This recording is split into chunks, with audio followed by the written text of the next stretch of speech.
नमस्कार साथियों, स्वागत है आप सभी एस्पिरेंट्स का इस आइकॉनिक एस्पिरेंट पे। साथी कैसे हैं आप लोग? आशा करता हूं कि सभी लोग अच्छे होंगे और अपने तैयारी को बहुत अच्छे ढंग से कर रहे होंगे। प्यारे साथी, इस हिंदी साहित्य के सीरीज में आज हम बात करने जा रहे हैं आपका सूफी काव्य। बहुत ज़्यादा इम्पॉर्टेंट है और इससे कई बार क्वेश्चन जो है हर एग्ज़ाम में पूछे गए हैं। चाहे हम नेट जीआरएफ की बात कर ले, टीजीटी पीजीटी की बात कर ले, केबीएस परीक्षा की बात कर ले, या फिर किसी भी एग्ज़ाम की बात कर ले जहाँ पे हिंदी साहित्य से संबंधित क्वेश्चन आते हैं। तो साथ ही आज हम सूफी काव्य के बारे में बात करेंगे और पिछले क्लास में हम बात किए थे काव्य संत काव्य के बारे में। ठीक है, तो यह भक्ति काल का जो भी सीरीज है यह आपका चलाया जा रहा है अभी। इसमें आपका हिंदी साहित्य से जितने भी अब तक क्वेश्चन पूछे गए हैं टॉपिक वाइज कवर किया जा रहा है। तो आपसे रिक्वेस्ट है, आपसे विनती है कि अगर आप हिंदी साहित्य से संबंधित किसी भी राज्य में शिक्षक बनना चाहते हैं तो आप बेझिझक यहाँ पे चैनल से जुड़े रहें। यहाँ पे हिंदी साहित्य से संबंधित हमेशा हर तरह के बेहतर से बेहतर कंटेंट आपको अवेलेबल करवाया जाता है। साथ में किसी साथी को पीडीएफ चाहिए तो हमारे टेलीग्राम को ज्वाइन कर लेंगे, उनको वहाँ पे पीडीएफ मिल जाएगा। चलिए अब हम बात करेंगे अपने टॉपिक की ओर। सबसे पहला क्वेश्चन आपको दिख पा रहा होगा साथी, यहाँ पे हिंदी का प्रथम सूफी कवि जो है यह किसे माना गया है? चलिए बता दीजिए आप लोग। जल्दी से आप लोग भी आंसर लगाते चलेंगे ताकि आपको पता चल पाए कि आपका जो तैयारी है यह किस लेवल का है। ठीक है, यह जो क्वेश्चन पूछा गया साथी यह आपका 2015 जो कि दिल्ली केंद्रीय विद्यालय परीक्षा पीजीटी में पूछा गया था। ऑप्शन है आपके मुल्ला दाऊद, मुल्ला वजी और जायसी कुतुबुन। कौन है इसमें? जल्दी बताएं। इसका राइट आंसर आपका हो जाएगा option number A, Mulla Daud. चलिए इनके बारे में थोड़ा सा समझ लेते हैं कि क्या है इनकी विशेषता और कैसे इनको माना गया है। ये सारे बातें जो कि मेरा उद्देश्य है कि अगर आपका ये जितने भी क्वेश्चन देख पा रहे हैं, अगर आपका यह क्वेश्चन ना आए, इससे संबंधित भी कुछ आए तो आप उसको टैकल कर पाएँ, यही मेरा उद्देश्य है। हिंदी का प्रथम सूफी कवि की मान्यता जो है इस विद्वानों में जो है काफ़ी ज़्यादा मतभेद है, किंतु अधिकतर विद्वान जो है इस पर सहमत हैं कि मुल्ला दाऊद जो है यह कृति चंद्रयान, बहुत इंपॉर्टेंट है, याद रखेंगे, कृति चंद्रयान संभवतः हिंदी का प्रथम सूफी प्रेम काव्य इनको माना गया है। इनमें नाग के लोरी एवं नायक के चंदास के प्रेम कथा का वर्णन जो है हमें मिलता है। यह अवधी भाषा में है, यह भी आपको याद रखना है। विशेषताएं यही सब पूछे जाते हैं क्वेश्चन। और क्या है, तो इस आधार पर मुल्ला दाऊद को हिंदी का प्रथम कवि माना गया है, सूफी कवि माना गया है। तो किस आधार पर? तो याद रखना है इनके दो जो रचनाएं हैं, एक क्या है, तो एक है आपका सूफी प्रेम काव्य जिसमें नाम अगर हम बात कर ले तो आपका कृति चंदायन है, और दूसरा क्या है, तो दूसरा आपका नायक लोरिक है। ये दोनों काव्य के आधार पर इनको जो है क्या माना गया है, तो प्रथम सूफी कवि माना गया है। और यह जो भाषा है आपका अवधी भाषा में लिखा गया है। आगे बढ़े, देखिए बहुत ही ज़्यादा इंपॉर्टेंट है, याद रखेंगे। ये जितने भी हम आपको क्वेश्चन करवा रहे हैं ये किसी न किसी एग्जाम में पूछे गए क्वेश्चन है, इस बात को आपको याद रखना है। ठीक है, तो प्रैक्टिस सेट से बहुत ज़्यादा इंपॉर्टेंट है साथी, इसको आप ध्यान में रखिएगा और जितना हो सके आप लोग शेयर कीजिएगा, आपसे विनती है, रिक्वेस्ट है। सूफी काव्य पद्धति का अंतिम ग्रंथ कौन सा है? सूफी काव्य पद्धति का अंतिम ग्रंथ कौन सा है? यह प्रवक्ता परीक्षा 2012 में क्वेश्चन पूछे गए हैं और इसका राइट आंसर आपके सामने है, देख पा रहे होंगे, यूसुफ जुलेखा। यूसुफ जुलेखा को क्या माना गया साथी? तो सूफी काव्य पद्धति का अंतिम ग्रंथ माना गया है, याद रखेंगे। चलिए इनके बारे में थोड़ा विशेषता जान लेते हैं ताकि आपको आगे चल के फायदा हो। देखिए यहाँ पे आप देखिए सूफी काव्य पद्धति का अंतिम ग्रंथ जो है यह यूसुफ जुलेखा है, जिनकी रचना कब की गई है साथी? तो 1790 ईस्वी में नवाब शेख निसार ने किया था। तो कभी पूछ लिया जाए तो इनको याद रखेंगे। यूसुफ जुलेखा के जो रचनाकार हैं इनका नाम बताइए, तो आप याद रखेंगे क्या नाम है, तो नवाब शेख निसार है। आगे बढ़ें, चलिए ध्यान दीजिएगा। कासिम शाह कृत्य सहंस जवाहर की पद्धति पर इन्हें भी क्या किया है, तो अपने प्रख्यान का नाम यूसुफ जुलेखा रखा है। यह जो नाम है इनका यूसुफ जुलेखा, यह किस आधार पर है, तो ये अपने प्रख्यान मतलब पूर्वजों के आधार पर रखे हैं, जिसमें प्रेमी यूसुफ का नाम पहले और प्रेमिका जुलेफा का नाम जो है बाद में आता है। ठीक है, इस काव्य में नायक नायिका काल्पनिक नहीं है, यह भी आपको याद रखना है। यूसुफ का वृत्तांत कुरान में आया है, यह आपको याद रखेंगे। कुरान का 12वां सूरा यूसुफ के नाम से पुकारा गया है। तो यहाँ से लिए गए हैं, यह आपको याद रखना है। कुरान शरीफ में उसी यूसुफ नामक व्यक्ति की प्रेम कथा शेख निसार ने अपने काव्य यूसुफ जुलेखा में लिखी है। ये सारे इंपॉर्टेंट है, सच बताएं तो याद रखेंगे। आगे बढ़ें, ध्यान दीजिएगा। आगे कहता है यहाँ पे, मानसी शैली में लिखी गई इस कृति में आसूफ लौदा की प्रशंसा की गई है। साथ में यह भी आपको याद रखना कि उन दिनों वही साहिफे वक्त थे। यूसुफ जुलेखा की भाषा जो है यह आपका जनपदीय अवधि है और कथनाकक में लौकिक की भरमार है। पद्मावत में अगर हम बात करें तो 1540 ईस्वी में मलिक मोहम्मद जायसी द्वारा और आपका मृगावती जो है 1503 में, उसके बाद कुतुब द्वारा जो है यह आपका इंद्रावती, जो कि इसकी रचना कब की गई है तो 1744 में नूर मोहम्मद द्वारा लिखी गई है। यह भी आपको याद रखना है सारे बातें, ठीक है। ये चारों व्यक्ति के बारे में हम आपको बता चुके हैं, जो कि आपको याद रखना है कि इनकी क्या क्या रचनाएं की गई है और कब कब की गई है। आगे बढ़ें, चलिए नेक्स्ट क्वेश्चन पे हम बात करें। यहाँ ध्यान दीजिएगा, सूफी प्रेम खानक्य रचनाओं की भाषा कौन सी है? चलिए बताइए जल्दी जल्दी, आप लोग थोड़ा सा टाइम देकर आप लोग जल्दी से आप लोग आंसर भी देते चले, उसके बाद तो हम हैं ही। यहाँ पे बताएं, कहता है सूफी प्रेमा खान्यक रचनाओं की जो भाषा है यह क्या है? तो यह आपको अभी जस्ट हम बताएं, यह अवधी भाषा है। क्या है? अवधी भाषा है। यहाँ पे हम कई बार आपको बता चुके हैं, क्योंकि यहाँ पे ये ज़्यादा इम्पॉर्टेंट नहीं है, जो कि हम ऑलरेडी इसके बारे में आपको बता चुके हैं। आगे बढ़ते हैं बिना टाइम वेस्ट किए। सूफी कवियों का सबसे प्रिय अलंकार कौन सा है? चलिए ये थोड़ा सा नया है और इस पे थोड़ा आपको ध्यान देना होगा। सूफी कवियों का जो सबसे प्रिय अलंकार है तो कौन सा है? तो वह है आपका साथी ऑप्शन नंबर बी, अर्थात समासोक्ति। समासोक्ति का क्या अर्थ होता है, चलिए समझते हैं। यह आपका पीजीटी परीक्षा 2015 में क्वेश्चन पूछे गए हैं, जो कि आप देख पा रहे होंगे ये सारे के सारे महत्वपूर्ण हैं, क्योंकि डायरेक्ट एग्जाम में पूछे जा रहे क्वेश्चन हैं। सूफी कवियों ने अंत्योक्ति, समायोक्ति, रूपक, प्रतीक, उष्मा, उत्प्रेक्षा तथा अतिशयोक्ति अलंकार की प्रयोग किया है। अतः विकल्प के आधार पर जो समासोक्ति है यह सही माना गया है, याद रखना है आपको। चलिए बढ़ें आगे बढ़ें। चलिए नेक्स्ट क्वेश्चन कहता है क्या, ध्यान दीजिएगा। इनमें से सूफी काव्य धारा के कवि कौन नहीं हैं? बहुत इंपॉर्टेंट है। अभी आपको बताएं, सूफी काव्य धारा के जितने भी महत्वपूर्ण कवि थे वो अभी आपको ऊपर वाले क्वेश्चन में हम बता चुके हैं। तो यहाँ पे आपको ध्यान रखना है कि इसका जो राइट आंसर होगा साथी ऑप्शन नंबर क्या होगा, सी होगा। कौन से हैं? तो नामदास जो हैं यह नहीं है, याद रखेंगे। बाकी सभी व्यक्ति के बारे में हम ऑलरेडी आपको बता चुके हैं। चलिए यहाँ ध्यान दीजिएगा, यहाँ पे आपके सामने एक बार फिर से दिया गया है। मुल्ला दाऊद हैं, जायसी हैं, कुतुब हैं, महज हैं, उस्मान हैं, शेख नबी हैं। ये सारी जितने भी आप देख पा रहे हैं ये कौन है? तो यह साथी आपका सूफी काव्य धारा के कवि हैं, इनको याद रखेंगे। जबकि यह जो आपका नामदास हैं यह नहीं है, यह भी आपको याद रखना है। आगे बढ़ें और कहता है प्रेम मार्गी कवि नहीं है। कौन नहीं है? तो प्रेम मार्गी कवि कौन नहीं है साथी? तो सूरदास नहीं है। कैसे नहीं है? चलिए देख लेते हैं इनके बारे में। टीजीटी परीक्षा 2010 का क्वेश्चन है।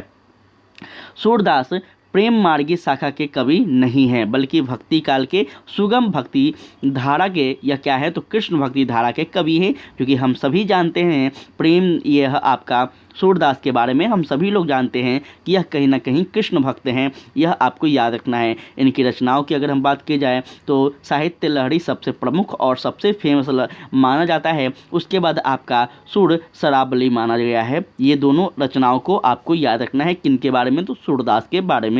चलिए बढ़ें आगे। कैसा लग रहा है क्लास आप लोग ज़रूर बताइएगा। हम रोज़ बोलते हैं आप सभी से कि अपना फीडबैक ज़रूर दीजिए।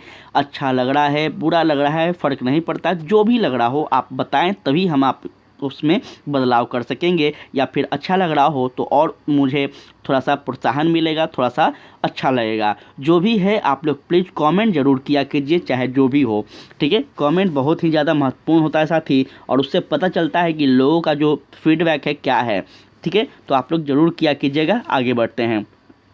कहता है प्रेमा ख्यान जो है यह काव्य परंपराएं जो कि सूफी कवियों का मुख्य दर्शन है, क्या है चलिए बताइए। तो यह आपके सामने ऑप्शन दिख ही रहा है, जो कि हम ऑप्शन क्यों दिखा रहे हैं ये आपको पता है, क्वेश्चन का आंसर क्यों दिखा रहे हैं, क्योंकि क्वेश्चन का आंसर यहाँ इंपॉर्टेंट नहीं है। इंपॉर्टेंट क्या है, आपको क्वेश्चन का लेवल दिखाना इंपॉर्टेंट है और इसके बारे में आपको बताना इंपॉर्टेंट है, ठीक है। इसका मेरा उद्देश्य यही है कि आप जिस एग्जाम को देने जा रहे हैं उसके लेवल को आप समझ पाएंगे कि वह जो है क्वेश्चन किस प्रकार से पूछेगा, इसको हम इसलिए करवा रहे हैं। चलिए बात करें अगर इसके बारे में, तो आपका option number A is the right answer. चलिए देखते हैं थोड़ा सा इसके डिटेल में क्या कहता है ये। चलिए ध्यान दीजिएगा, सूफी दर्शन को हम तसव्वुफ कहा जाता है। सूफी दर्शन को क्या कहेंगे, तो तसव्वुफ कहेंगे, जो कि याद रखना है। सूफी शब्द की उत्पत्ति को लेकर बहुत से मत हैं। कुछ विद्वानों का मत है कि सूफी शब्द जो है सफ़ा से निकला है,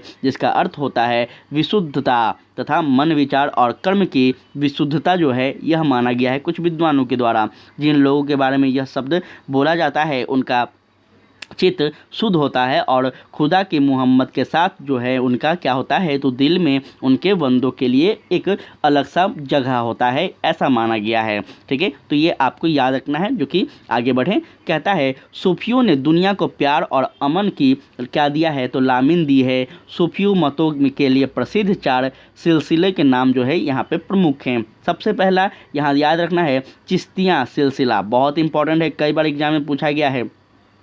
उसके बाद कादरी सिलसिला, फिर आपका नक्शबंदिया सिलसिला, फिर उसके बाद आता है आपका सोहरावर्दिया सिलसिला। ये 4 प्रकार के जो है आपको प्रसिद्ध सूफी मतों का जो है आपका सिलसिला है, जो कि आपको याद रखना है। नेक्स्ट क्वेश्चन पे अगर चलें तो यहाँ कहता है ऑप्शन, यहाँ क्वेश्चन नंबर कहता है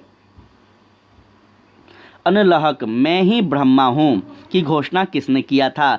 अगर आपको कल संत काव्य वाला आपने कल का क्लास देखा है तो आपको कई बार बताया गया ये चीज़ है। संत काव्य वाला में आपको कई बार बताए हैं।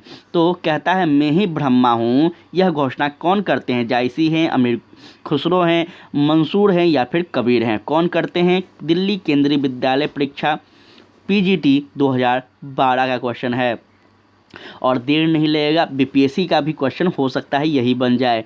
तो जल्दी से बताइए, इसका राइट आंसर आपके सामने है, वह कौन है साथी, तो मंसूर हैं। चलिए जानते हैं मंसूर क्या कहना चाहते हैं और क्यों कहते हैं ऐसा, एक बार ध्यान से देखेंगे। अरब में अल हिलाज बहुत इंपॉर्टेंट है, थोड़ा सा आपको पता होना चाहिए अल हिलाज का मतलब भी। अरब में अल हिलाज मसूर अथवा मंसूर अल्हाज नामक सूफी संत को जब ज्ञान प्राप्त हुआ तो वह अनहलक अर्थात मैं सत्य हूँ की घोषणा करता है, ठीक है, मैं सत्य हूँ की घोषणा करता है, याद रखना है। और क्या कहता है, उनके गुरु जुवेद थे, बहुत इंपॉर्टेंट है। देखिए आपसे पूछ देगा तो आपको यहाँ पे याद रखना है कि उनके गुरु का नाम जुवेद था। उन्होंने अनलहक जो कि वह क्या कहते हैं, मैं ही ब्रह्मा हूँ, उनके शिष्य कहते हैं मैं ही सत्य हूँ और यह कहते हैं मैं ही ब्रह्मा हूँ। तो इन दोनों के बारे में आप याद रखेंगे और इसी का मतलब होता है साथी व्याख्या को पढ़ना। आगे बढ़ें, चलिए यहाँ कुछ और आपके लिए खास तो है नहीं, आगे बढ़ते हैं बिना टाइम स्पेंड किए। कहता है नेक्स्ट क्वेश्चन, आचार्य रामचंद्र शुक्ल ने प्रेमाख्यान परंपरा का हिंदी में प्रवर्तक प्रथम कवि किसे माना है, बहुत इंपॉर्टेंट है, इनके बारे में थोड़ा सा पूछा जाता है। तो याद रखना है यह आपका किसे माना गया है, तो कुतुबन को माना गया है। किसको, तो कुतुबन को माना गया है, याद रखेंगे। चलिए डिटेल करते हैं इसके बारे में, चलिए ध्यान देंगे इसके बारे में। तो कहता है साथी आचार्य शुक्ल ने मृगवती जो कि 1503 ईस्वी की बात की जा रही है, मृगवती इसकी रचना कुतुबुन को प्रख्यात परंपरा का प्रथम कवि माना है। कुतुबुन कृत्य मृगावती में नायक राजकुमार तथा नायिका मृगावती के प्रथम दर्शन जत्य प्रेम का निरूपण अत्यंत भावनात्मक शैली में हुआ है और इस आधार पर साथी आचार्य रामचंद्र शुक्ल जो हैं यह आपको याद रखना है प्रथम कवि किसको माना है, तो कुतुबन को माना है, यह आपको याद रखना है। कुछ अन्य महत्वपूर्ण तथ्य हैं जो कि आपको जानना चाहिए, क्या है, तो भक्तिकालीन की प्रेमाख्यान जो परंपरा के ग्रंथ है यह आपको याद रखना है कौन सी है, तो एक है आपका मृगावती और दूसरा है आपका पद्मावत और तीसरा है आपका क्या, तो मधुमालती, चित्रावली और आपका रतन सागर। ये कुछ प्रमुख क्या है साथी, तो मध्यकालीन समय के जो है प्रेमाखान्य परंपरा के कुछ महत्वपूर्ण ग्रंथ हैं जो कि याद रखना है। डॉक्टर हजारी प्रसाद द्विवेदी ने ईश्वर दास की सत्यवती कथा जो कि 1500 ईस्वी में इसको लिखा गया था और इसकी जो है इसको क्या माना है तो प्रेमाखान्य परंपरा का प्रथम ग्रंथ माना है।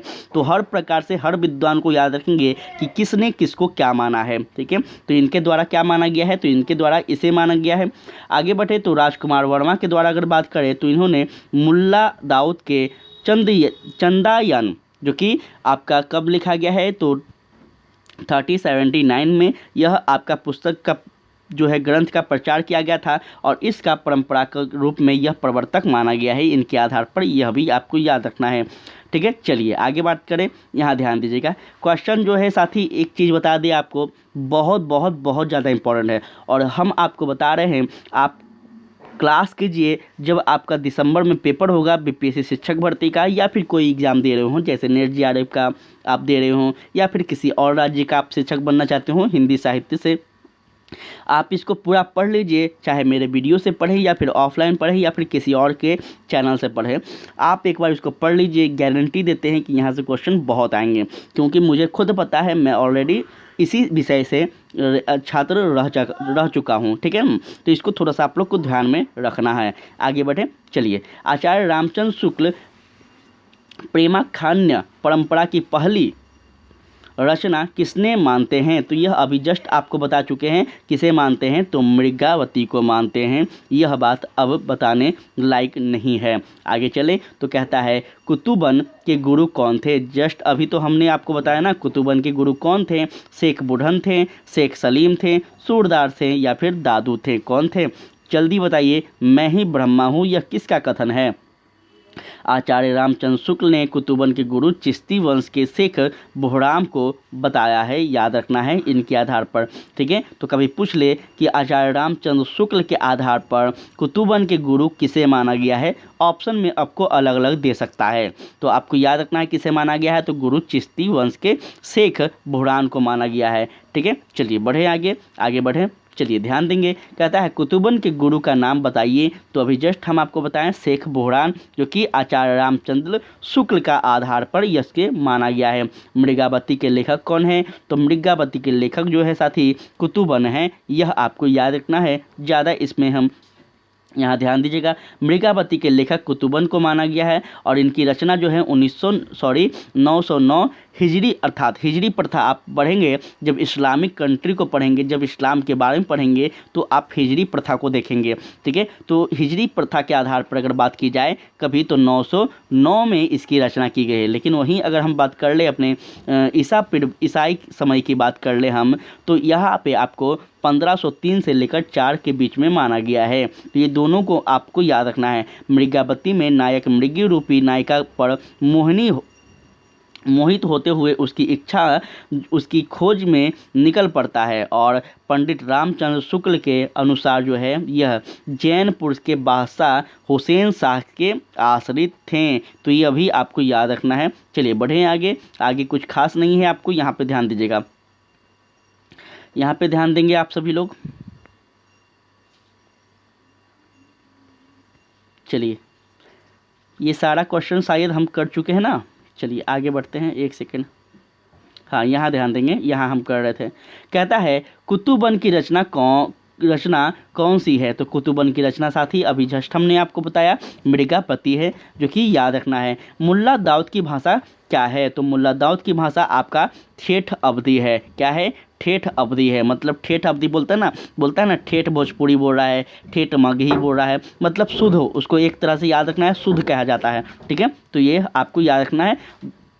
मुल्ला दाऊद की भाषा जो है ठेठ अवधी है। मुल्ला दाऊद की काव्य कृति में आपको याद रखना है कि वह काव्य कृति में जो है वैश्यवाड़ी, ठीक है, क्या है, तो वैश्यवाड़ी अवधि का प्रभाव स्पष्ट रूप से दिखता है। इनकी रचनाओं में ठेठ पूर्वी अवधि एवं अपभ्रंश का भी प्रयोग अधिक हुआ है, यह भी आपको याद रखना है। मुल्ला दाऊद जो है अवधि के प्रथम कवि माने गए हैं। बहुत ज़्यादा इंपॉर्टेंट क्वेश्चन जो है यहीं से लाइन उठा के दे देगा, तो आपको याद रखना है। मुल्ला दाऊद ने सन याद रखना है कब की, तो 3079 में चंदायन सूफी काव्य की रचना की थी, जो कि ऑलरेडी हम आपको अभी बताए हैं। चंदायन को मुल्ला दाऊद ने प्रेम गाथात्मक काव्य बताया है, और यह प्रेम गाथा जो है काव्य पूरी तरह से चंदायन की रचना योजना से भिन्न सूफी काव्य परंपरागत के आधार पर ग्रंथ माना गया है, जो कि आपको याद रखना है। आगे बढ़ें। नेक्स्ट क्वेश्चन कहता है इनमें से जायसी की कौन सी रचना नहीं है। ठीक है, शब्दों पे कोशिश करेंगे पकड़ बनाएं। ठीक है, और क्वेश्चन को ध्यान से समझना है, आप चाहे यहाँ पे रहें या फिर एग्जाम हॉल में रहें। ठीक है, एक ही तरह का प्रेशर रखिएगा, तभी आप वहाँ पे शिक्षक बन पाइएगा। बहुत सारे विद्यार्थी जो हैं इस बार शिक्षक बन गए हैं, उन सभी विद्यार्थियों को बहुत बहुत शुभकामना। आप भी शिक्षक बन सकते हैं और बिल्कुल आप में काबिलियत है। बस थोड़ा सा आपको रणनीति पिछले बार जो गलती की है उसमें बदलाव करना होगा। इस बार आपको थोड़ा सा और बेहतर ढंग से चीज़ें समझना होगा। ठीक है ना, तो चलिए हम बात करें यहाँ पे, तो इसका राइट आंसर क्या होगा, चित्रावती होगा। ठीक है, चित्रावती के बारे में चलिए समझ लेते हैं क्या कहता है। चित्रावती जो है यह उस्मान की रचना है, बहुत ज़्यादा इंपॉर्टेंट है, इसको याद रखेंगे। जबकि आखिरी कलाम, ठीक है, आखिरी कलाम और अखरावट और आपका एक और आता है क्या, तो पद्मावत जायसी की रचना है। ठीक है, यह आपका आखिरी कलाम हो गया, अखरावट हो गया, ये जो है ये आपका पद्मावती जो है, ये जितने भी हैं तो ये किसका रचना है, तो जायसी का रचना है। और चित्रावती जो है यह किसकी रचना है, तो उस्मान की रचना है। ठीक है, तो ये आपको याद रखना है। आगे बढ़ें। नेक्स्ट क्वेश्चन कहता है क्या, कौन सी रचना जायसी कृति नहीं है। कौन सी रचना जायसी कृति नहीं है, तो यह आपका होगा साथी मधुमालती जो है यह आपका जायसी कृति नहीं है। पीजीटी परीक्षा 2009 का क्वेश्चन है, और याद रखना है कभी भी आपके एग्जाम हॉल में आपके क्वेश्चन पेपर में छप सकते हैं। मधुमालती के रचनाकार हैं, कौन है, तो मधुमालती के रचनाकार साथी यहाँ पे आपको याद रखना है मंझन है। कौन है, मंझन है। यह मंझन कौन है, कहाँ से आया और क्या है, चलिए समझते हैं। मधुमती जो है साथी यहाँ पे क्षमा चाहेंगे, मधुमालती है। मधुमालती जो है 1545 ईस्वी में इसकी रचना किसके द्वारा की गई है, तो मंझन ने की थी। इसमें अवधी भाषा एवं दोहा चौपाई का प्रयोग किया गया है, तथा नायक और नायिका के प्रेम दर्शन, सजन्य प्रेम के साथ साथ पूर्व जन्म के प्रसंग संस्कारों की भी इसमें महत्ता को दिखाया गया है। तो ये बातें आपको याद रखना होगा। आगे बढ़ें। नेक्स्ट क्वेश्चन क्या कहता है उस पर बात करें। कहता है मधुमालती की रचना किसने की, बाबू अभी जस्ट आपको दिखाएं, कई बार क्वेश्चन पूछा गया है और यह आपको यहाँ पे दिख पा रहा होगा। एक ही क्वेश्चन कई बार दोहरा कर अलग अलग राज्य के एग्जाम में, अलग अलग प्रकार के एग्जाम में पूछे जा रहे हैं। तो यह आपका हो जाएगा ऑप्शन नंबर सी, अर्थात मंझन। चलिए आगे बढ़ते हैं, थोड़ा सा यहाँ पे ध्यान दीजिएगा। थोड़ा सा आपसे विनती है साथी कि क्लास थोड़ा सा भी अगर अच्छा लग रहा हो तो प्लीज़ आपसे रिक्वेस्ट है कि जितने भी आपके भाई बंधु हैं जो हिंदी साहित्य से अपने टीचर बनना चाहते हैं, अपना भविष्य संभालना चाहते हैं, उन सभी विद्यार्थियों तक आप लोग ज़रूर से पहुंचाएं। और एक बात बता दें आपको कि बीपीएससी में हो या फिर आप किसी और राज्य की एग्ज़ाम की तैयारी करें, हर एग्ज़ाम के लिए आपको शिक्षक भर्ती के लिए समर्पित यह चैनल है, जो कि हमेशा आपके साथ रहने वाला है और हर प्रकार से आपको चीज़ें बताने वाला है। ठीक है ना, चाहे हम हिंदी साहित्य की बात कर लें, हम पॉलिटिकल साइंस की बात कर लें, या फिर हम इतिहास की बात कर लें, यह 3 विषय के अगर कोई शिक्षक बनना चाहते हैं तो उन्हें बेझिझक आप इस चैनल से जोड़ सकते हैं। आगे बढ़ें, ध्यान दीजिएगा। सूफी मत में वर्णित साधन की 4 आवश्यकताओं अवस्थाओं, शरीरत, तरीरत और आपका मरीफत, उसके बाद एक है आपका हकीकत कि भारतीय भक्ति मार्ग के साथ सही क्रम में संगीत होगी। कैसे होगी, चलिए बता दीजिए। यहाँ पे क्वेश्चन जो है सच में बहुत टफ है। अगर आपको ऑप्शन ना दिखाएं तो आप कैसे बताइएगा, थोड़ा सा आप लोग कमेंट में बताइए ज़रा सा कैसे इसको सही कीजिएगा।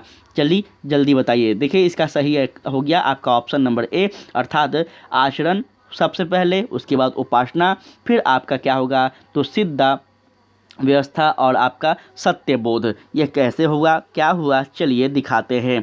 ध्यान दीजिएगा, यहाँ पे सारा कुछ डिटेल में हम बात करते हैं। ध्यान दीजिएगा, सूफी मत में वर्णित साधन की जो 4 अवस्थाओं को वर्णित किया गया है, वो सबसे पहले आता है आपका तारीकत, उसके बाद मारिफत, फिर आपका आता है हकीकत, जो कि यह भारतीय भक्ति मार्ग की जो है यह सही क्रम में सजाया गया है, जिसमें आचरण देख रहे हैं, उपासना देख रहे हैं, सिद्धा व्यवस्था देख रहे हैं और आपका सत्य बोध देख रहे हैं। सूफी मत में वर्णित साधन की 4 अवस्थाओं का अर्थ जो है वह इस प्रकार है। सबसे पहले आपका आता है शरीयत। शरीयत जिसमें साधन को कर्म कांड का अनुसार माना गया है या फिर करना होता है। उसके बाद आपका दूसरा आता है तरीकत। तरीकत का मतलब होता है साथ ही इसमें साधन उपासना में लीन होता है, ठीक है। उसके बाद तीसरा आता है मारिफत। मारिफत में जो है साधक जो होता है आरिफ बन जाता है, ठीक है। चौथा जो लेवल है, चौथा जो स्टेट है, इसे हम हकीकत कहते हैं और इसमें साधन को परंपरागत उपलब्धि हो जाती है। तो यह आपको याद रखना है, अति महत्वपूर्ण चीज़ें हैं जो कि कभी भी पूछ लिया जा सकता है। नेक्स्ट क्वेश्चन पे बात करें तो कहता है साधना की 4 अवस्थाओं शरीयत, तरीयत और मारिफत और हकीकत की संबंध है किससे? तो याद रखना है इसका जो संबंध है वो आपका सूफी साधना से है, जो कि अभी अभी आपको यहाँ पे हम ऑलरेडी यहाँ पे दिखा चुके हैं, ठीक है ना। यहाँ पे आपको ऑलरेडी दिखा चुके हैं क्या, तो सूफी मत की वर्णित जो है साधना से वर्णित किया गया है, यह आपको हम बता चुके हैं। तो यहाँ पे चीज़ों को समझिएगा। आगे बढ़ें, कहता है भक्तिकालीन सूफी काव्य धारा की विशेषता के संदर्भ में निम्नलिखित में से एक विशेषता गलत है, इस गलत विशेषता को चुनिए। चलिए चुन लेते हैं साथी, क्या होगा जो कि टीजीटी वाले विद्यार्थियों के लिए महत्वपूर्ण है। चलिए बताइए क्या होगा। यह आपको 6 से लेकर 8 जो शिक्षक बनना चाहते हैं उनके लिए भी है, 9, 10 के शिक्षक बन रहे हैं उनके लिए भी है, और 11, 12 के लिए तो सबसे महत्वपूर्ण है ही। तो सभी के लिए कहीं ना कहीं महत्वपूर्ण है, जो भी हिंदी के टीचर बनने वाले हैं, अपने बिहार में हो या फिर कहीं भारत के दूसरे राज्य में हो। चलिए इसका राइट आंसर क्या होगा यह आपको बताना है, हम बताते हैं। चलिए ठीक है, हम बताते हैं। आप लोग बहुत देर कर दिए हैं कमेंट करने में। चलिए यहाँ ध्यान दीजिएगा, हम बात करेंगे इसके बारे में, ध्यान देंगे। सूफी संतों को इस्लाम प्रचार कहा जाता है, क्या कहते हैं? तो सूफी संतों को इस्लाम प्रचारक कहा गया है, यह आपको याद रखना है। उन्होंने केवल इस्लाम का प्रचार करना ठीक नहीं है, जबकि वे लोग अत्यंत उदार दृष्टिकोण के संत भी रहे हैं। लोग उन्हें प्रभावित होकर मुसलमान हो जाते थे, ठीक है।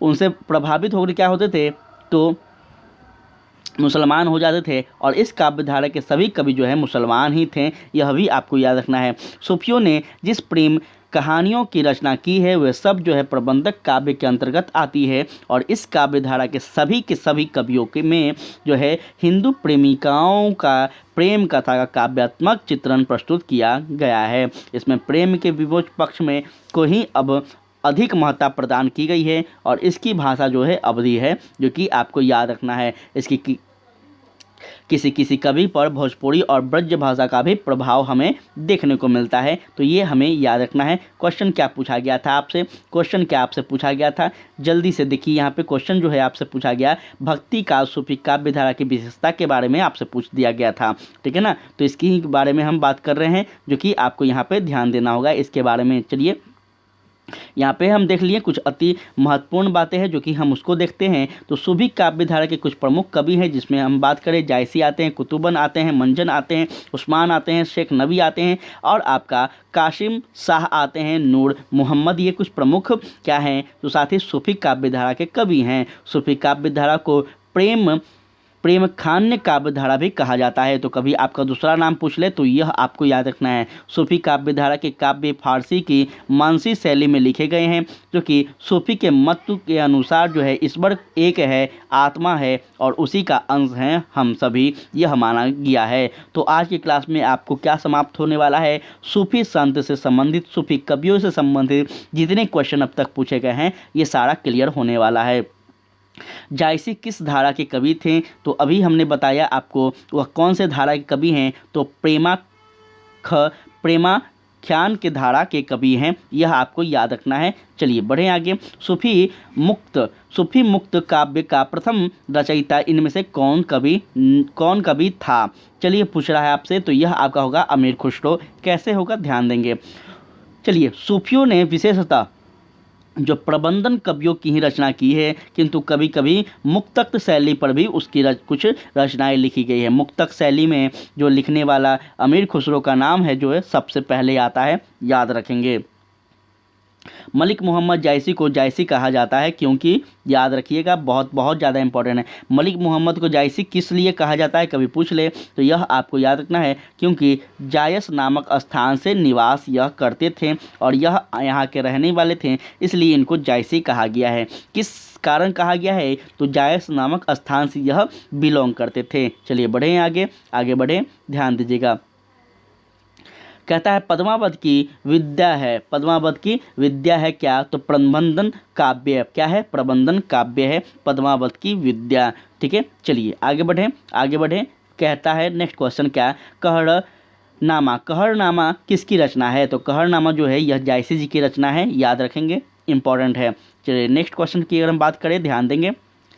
नेक्स्ट क्वेश्चन कहता है यहाँ पे क्या, तो कयामत का वर्णन जायसी द्वारा रचित काव्य में हुआ है। कयामत का वर्णन काव्य जो है जायसी द्वारा रचित काव्य में हुआ है, वह कौन सा काव्य है, तो वह आपका आखिरी कलाम में। ठीक है, आखिरी कलाम जो है इसमें किस बात की वर्णन की गई है, तो कयामत नामक बात की वर्णन की गई है, याद रखेंगे। मलिक मोहम्मद जायसी के प्रसिद्ध प्रबंधन काव्य का क्या नाम है, मलिक मोहम्मद जायसी के प्रबंधन काव्य का क्या नाम है, तो यह आपका केबीएस परीक्षा 2014 में क्वेश्चन पूछा गया है और यह आपका होगा पद्मावत। ठीक है, पद्मावत इज राइट आंसर। साथ ही याद रखेंगे पद्मावत के बारे में, पद्मावत के रचनाकार का नाम क्या है, तो अभी आप समझ ही गए होंगे कि यह आपका मलिक मोहम्मद जायसी जी हैं, जो कि आपको याद रखना है पद्मावत के बारे में।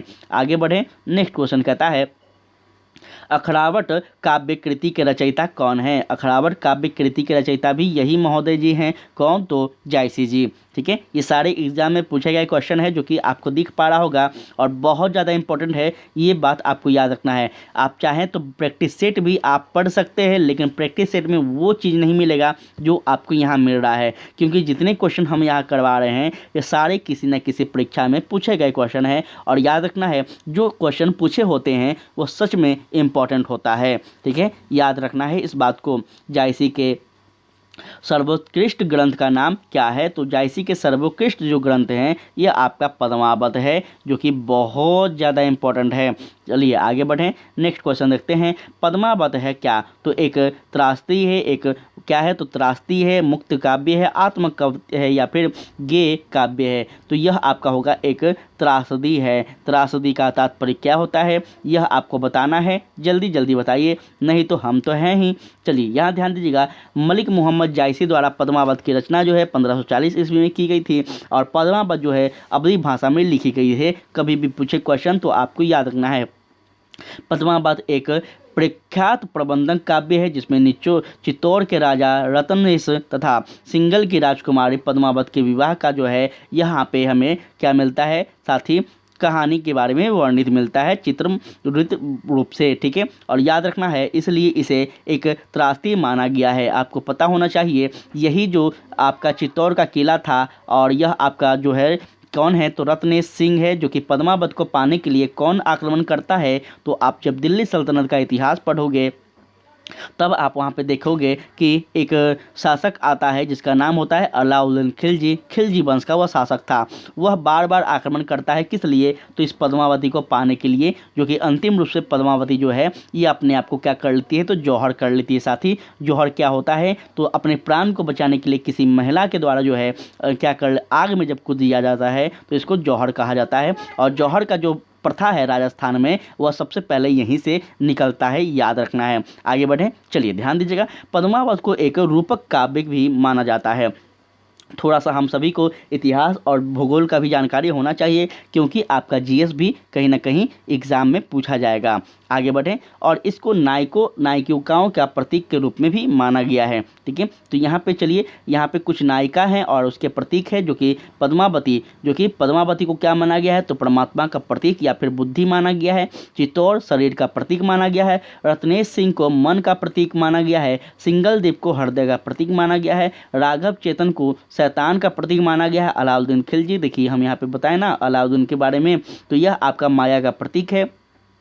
उसके बाद आया है आपका नागमती, नागमती जो संसार का प्रतीक है, और हीरामत जो है, हीरामत तोता, यह आपका गुरु का प्रतीक है। तो यह प्रतीक को याद रखेंगे, कभी आपसे यहाँ से क्वेश्चन 1 नंबर का पूछ लेगा, ठीक है ना, कभी आपसे 1 नंबर का क्वेश्चन यहाँ पे बन सकता है, तो यहाँ पे थोड़ा याद रखेंगे। पद्मावत के रचयिता कौन थे, तो इतना आप पढ़ लिए हैं तो हमें नहीं लगता कि आप गलती करेंगे पद्मावत के बारे में। चलिए आगे बढ़ें। नेक्स्ट क्वेश्चन है, पद्मावत किस भाषा में लिखी गई, तो अभी हम आपको बताएं यह ब्रज आपका अवधी भाषा में लिखी गई थी, ठीक है ना। चलिए बढ़ें आगे, आगे बढ़ें। पद्मावत किस भाषा में लिखी गई, फिर से वही क्वेश्चन, मतलब कि इंपॉर्टेंट क्वेश्चन, देखिए टीजीटी में पूछा गया है, फिर आपका प्रवक्ता परीक्षा नवोदय विद्यालय में पूछा गया है। तो कितना इंपॉर्टेंट क्वेश्चन है, आप यहाँ पे देख पा रहे होंगे कि क्वेश्चन जो है हर एग्जाम में वहीं से आते हैं।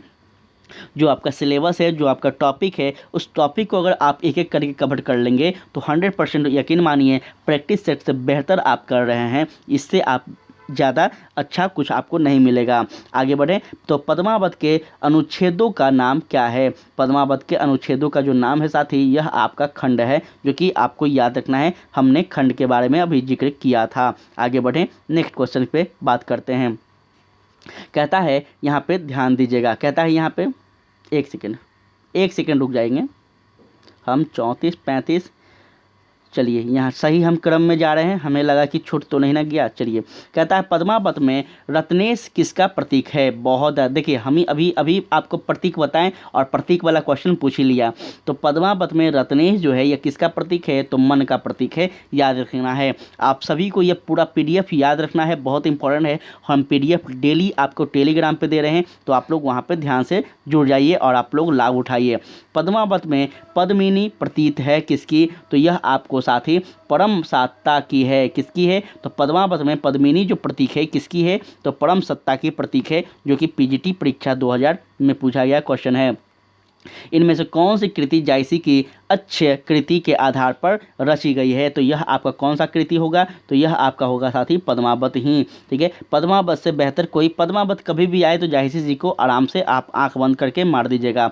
जायसी ने 3 पुस्तकें जो लिखी है, उसमें सबसे पहला आता है आपका पद्मावत आता है, उसके बाद आपका अखरावट आता है, फिर आपका आखिरी कलाम आता है, जो कि यह 3 जो है इनका महत्वपूर्ण पुस्तकें हैं, या फिर हम कह लें ग्रंथ हैं। अखरावट में वर्णमाला के एक अक्षर को लेकर सिद्धांत संबंधित तत्वों को भी भारी चौपाई कही गई है। इस पुस्तक में ईश्वर, सृष्टि, आपका जीवन, ईश्वर प्रेम आदि विषयों पर विचार प्रकट किया गया है। आखिरी कलाम में जो है साथी कायम का वर्णन किया गया है, और अच्छाई कृति का आधार जो है पद्मावत, जिसको हम अगर बात कर ले तो जिसके पढ़ने से यह प्रकट होता है कि जायसी का हृदय कैसा कोमल और प्रेम का से जो है भरा हुआ था, ठीक है ना। आगे बढ़े। नेक्स्ट क्वेश्चन कहता है पद्मावत को समासोक्ति किसने कहा, बहुत बहुत बहुत इंपॉर्टेंट। अगर आपसे एग्जाम हॉल में यही क्वेश्चन पूछ लेगा तो हालत ख़राब हो जाएगा, यकीन मानिए। और यह क्वेश्चन आप देखें कि पद्मावत को समासोक्ति किसने कहा है, तो यह आपका हो गया साथी आचार्य रामचंद्र शुक्ल ने कहा है। कभी आप इनके बारे में अभी तक यहाँ पे जिक्र किए थे, नहीं किए थे, लेकिन देखिए बहुत इंपॉर्टेंट है। आचार्य रामचंद्र शुक्ल के अनुसार पद्मावत प्रेम लौकिक, ठीक है, तथा समासोक्ति के आधार पर यह कहानी ठीक है, और पद्मावत का पूर्व राग असंगत है। यह कारण न कि वह रूपदर्शन जन्म और न ही सहजन जन्म। शुक्ल जी जो है, शुक्ल जी भक्ति को हृदय की प्राकृतिक विद्या मानते हैं और रहस्यमय ढंग से उसे उपासोजनिक रूप से करते हैं। उनकी दृष्टि में लैंगिक कथा ही प्रमुख रूप से क्या है, तो लैंगिक राग की वर्णय माना गया है। तो इस आधार पर आपको याद रखना है। आगे बढ़ते हैं। नेक्स्ट क्वेश्चन क्या कहता है, कहता है छाड़ उठाए लीन एक मुट्ठी, छाड़ उठाए लीन एक मुट्ठी, दिन उड़ाए पड़ी मीठी झूठी, यह पंक्ति जो है किस ग्रंथ से ली गई है। देखिए आपको हम बार बार बोल रहे हैं, स्टेटमेंट वाला क्वेश्चन पे बहुत ज़्यादा पूछे जाते हैं, बहुत ज़्यादा, तो आपको याद रखना है। स्टेटमेंट वाला क्वेश्चन जो है डायरेक्ट लाइन उठाकर पूछ रहा है। छाड़ उठाए लीन ए मुट्ठी, दिन उड़ाए परितमित झूठी, यह जो ग्रंथ में किस पंक्ति से लिए गए हैं, यह ग्रंथ से लिए गए हैं, तो यह आपको बताना है, साथ ही पद्मावत से ली गई है, ठीक है। चलिए बात करें इसके बारे में। तो यह उक्ति जो पंक्ति है, यह मोहम्मद जायसी कृति पद्मावत से ली गई है। जब अलाउद्दीन खिलजी जो है यह सेना कुंभल सेन के दुर्ग पर क्या किया था, तो आक्रमण किया था और अलाउद्दीन खिलजी को केवल निराशा ही हाथ लगी थी। तब वह इस उठता है और यह संसार झूठा है, यह इस प्रकार से कथन को कहता है। आगे बढ़े, नेक्स्ट क्वेश्चन क्या कहता है, तो निम्नलिखित में से किस कवि ने सिर्फ अवधी भाषा में ही रचना की। अति अति अति महत्वपूर्ण है। किस कवि ने सिर्फ अवधी भाषा में ही अपनी रचना की है, तो यह आपको हो गए जायसी जी। याद रखेंगे, जायसी जी सिर्फ जो है अवधी भाषा में ही अपनी रचनाओं को प्रस्तुत किए हैं, तो ये थोड़ा आपको याद रखना है, ठीक है ना, ये थोड़ा आपको याद रखना है। जायसी की भाषा जो है ठेठ अवधी है, हम पहले ही बता दिए हैं, और पूर्वी हिंदी के अंतर्गत आता है, इसलिए जायसी जी की जितने भी रचना है यह आपको अवधी भाषा में माना गया है। जायसी जी भक्ति के निर्गुण प्रेमासी शाखा के कवि हैं, यह भी हमको इनके बारे में याद रखना है। मुझे आज के क्लास में यह तो उम्मीद है कि आपको सीखे या ना सीखें, लेकिन जायसी जी के बारे में आज बहुत कुछ सीख गए होंगे, बहुत कुछ जान गए होंगे। आगे बढ़ें, कहता है नेक्स्ट क्वेश्चन, चित्रावली किसकी रचना है। चित्रावली जो है यह आपका उस्मान की रचना है, यह आपको याद रखना है। और उस्मान भी जो हैं ये कौन से कवि हैं, तो यह भी आपको संत कवि हैं, यह भी आपको याद रखना है। चलिए बढ़ें आगे, तो साथ ही चित्रावली के रचनाकार उस्मान है और उन्होंने 1613 ईस्वी में इसकी रचना की है। गाजीपुर के निवासी यह रहने वाले थे।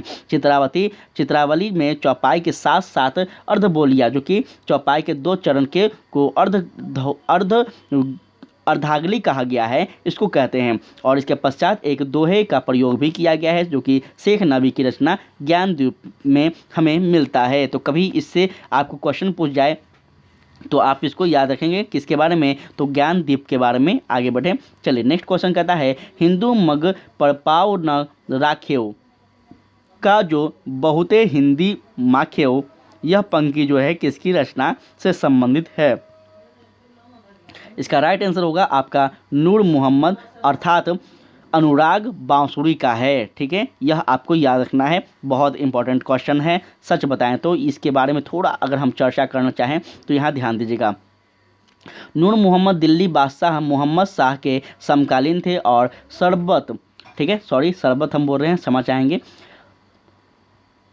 सरबहत नामक स्थान से रहने वाले थे, जो कि जौनपुर आजमगढ़ की सरहद पर यह पड़ता था। ठीक है, थोड़ा सा समझ पा रहे होंगे ना आप लोग कि इस्लामिक जो शब्द होते हैं थोड़ा टफ होते हैं, इसलिए हम भी लड़खड़ा जा रहे हैं। उन्होंने 1157 में हिजरी प्रथा के आधार पर जो है, और अगर संवत की बात करें हिंदू संवत की, तो 1801 ईस्वी में इंद्रावती नामक जो है एक सुंदर आख्यान काव्य लिखा था, जिसमें कालिंजर के राजकुमारी और आमपुर के राजकुमारी इंद्रावती की जो है प्रेम कहानी के बारे में वर्णन मिलता है। इंद्रावती की रचना जो है इनकी शायद नूर मोहम्मद को समय समय पर यह उपासना सुनने को मिलता था कि तुम मुसलमान होकर हिंदी भाषा की रचना क्यों करते हो, ऐसा भी कहा गया। तो आपसे पूछ दिया जाए कि किस कवि को जो है या फिर किस काव्य के आधार पर जो है उनको यह जो है आपको उपासना मिलता था, तो वह हिंदी मुसलमान होकर जो है हिंदी का भी जो है लिखा करते थे,